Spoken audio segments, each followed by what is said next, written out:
இன்னைக்கு big pass அன்சீன்ல ஒரு செமையான மேட்ரு மாட்டிருக்கு.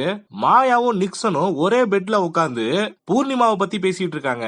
அப்போ பூர்ணிமாக்கு அவங்க வீட்ல இருந்து ஒரு லெட்டர் வந்துருச்சு.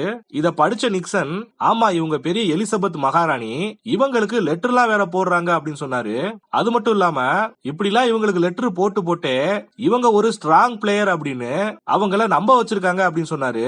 அப்ப மாயா என்ன சொன்னாங்கன்னா, பூர்ணிமா மூஞ்சிய அப்படியே பாவமா வச்சு வச்சு நாமினேஷன்ல தப்பிச்சுறாங்க.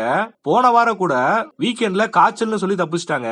அதுக்கப்புறம் வீட்ல இருக்க எல்லாருக்குமே சமைச்சு கொடுத்து உங்களுக்கு ஒரு தோசை வேணுமா, உங்களுக்கு ஒரு தோசை வேணுமா அப்படின்னு கேட்டுட்டே இருக்காங்க.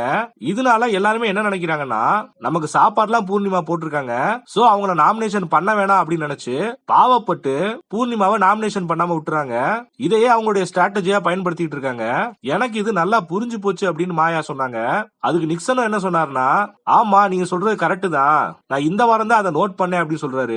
நம்மளோட நெக்ஸ்ட் நாமினேஷன் வந்து பூர்ணிமா தான், இதை நீங்க பூர்ணிமா கிட்ட சொல்லிடாதீங்க அப்படின்னு நிக்சன் சொல்றாரு.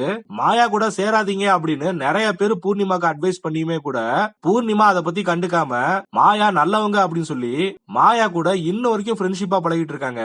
ஆனா மாயா பூர்ணிமா தன்னோட ஃப்ரெண்டுன்னு கூட பார்க்காம அவங்கள பிக் பாஸ் வீட்ல இருந்து வெளியேத்துறதுக்கு நிக்சன் கூட சேர்ந்து பிளான் போட்டுக்கிட்டு இருக்காங்க. உண்மையாவே இதை பார்க்கும்போது எனக்கே ரொம்ப ஷாக்கா தான் இருந்துச்சு. சோ மாயாவும் நிக்சனும் சேர்ந்த இந்த கேவலமான விஷயத்தை பத்தி நீங்க என்ன நினைக்கிறீங்க அப்படிங்கறத மறக்காம கமெண்ட் செக்ஷன்ல கமெண்ட் பண்ணுங்க.